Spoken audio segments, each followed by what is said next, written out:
How you doing, Mike? Doing good. That's great. That's great. So what do you do and what brings you here? Yeah, I'm here as an entrepreneur, but really here to tell a story about how we create a robust entrepreneurial ecosystem here in Flint. I've had a lot of experience doing this kind of work in the Ann Arbor area for the state of Michigan, out in Rochester, New York, and I want to share some of that knowledge with all of my, friends and family members here in the city of Flint. Why don't you explain the ecosystems? What is that, really? Yeah. We hear about it a lot. Well, in the entrepreneurial world, there's a few things that make up a robust ecosystem. The first and foremost is talent. You've got to have people who have ideas, and those ideas then get developed into potential business models. So talent is number one. The second thing that's really important is that you have resources, and resources in terms of funding and other resources that could perhaps help you with building a business out. It might be consultants who can help with business strategy, who can help with marketing strategies, legal, a variety of different types of consulting needs that are needed. And then there's other organizations who actually provide support to organizations that can help.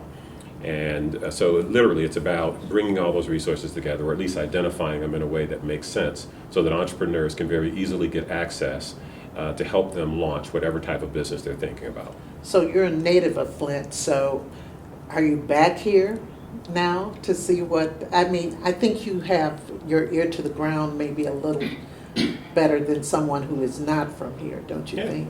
Yeah. Well, I still have a lot of family and friends here.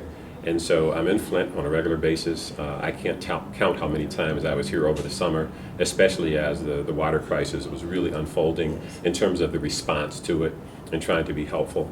I am not living in Flint right now, but I do spend a lot of time here, and I'm trying to be as helpful as possible as Flint looks to reinvent itself from an entrepreneurial standpoint. So what do you think about its present situation, the water crisis and so forth? Well, I mean, a lot of good things are happening, and I'm familiar with the activities that are underway with the mayor's team, with the state and the governor, some of the funding that's being made available to Flint. I mean, those are all the right things. It can never happen fast enough. I think that's probably the most important point. But at the same time, it's a process, and we've got to go ahead and work it and just stay focused on it and not allow ourselves to get distracted onto other things.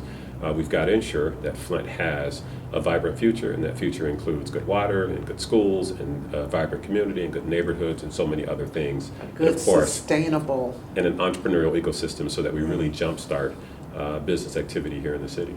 That's what I'm noticing, even down in Detroit, the entrepreneurism, especially of a lot of the younger people. How do you feel about that? Well, I was involved with Detroit's activities when it was at its lowest point.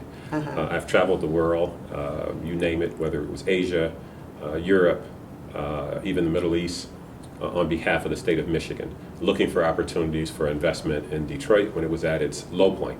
I remember traveling to China, and bankruptcy generally translates into seeking or no longer existing, or ceasing to exist is probably a better way to put it in Mandarin.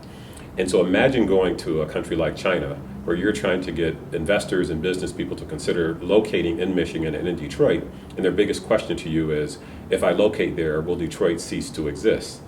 And so overcoming that, and if you travel to China now, they will tell you they're very interested in Michigan and very interested in Detroit, because we were able to overcome those objections by demonstrating that Detroit would in fact be a vibrant city again.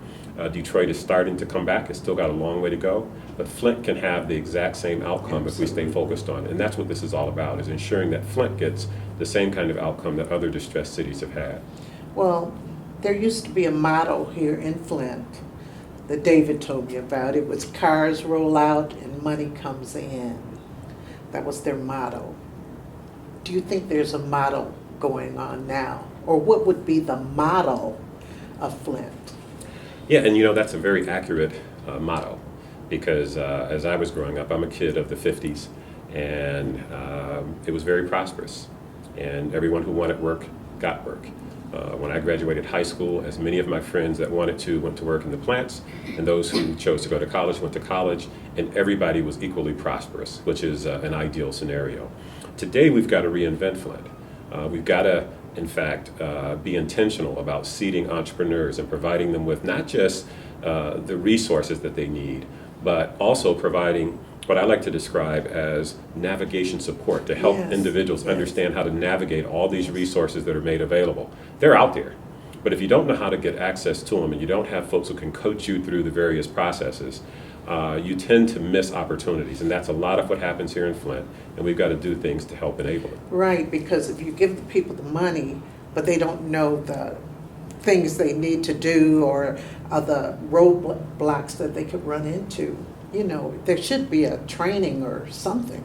Well, it's not even a question of giving them the money. Most folks, there's resources that are available, either debt, there's a limited amount of grants available, there's investors who are willing to invest on an equity basis in companies, and most entrepreneurs that I talk to really don't understand how to get access to those individuals. Okay. So some of it is finding out how to get access to these resources, even though they're out there.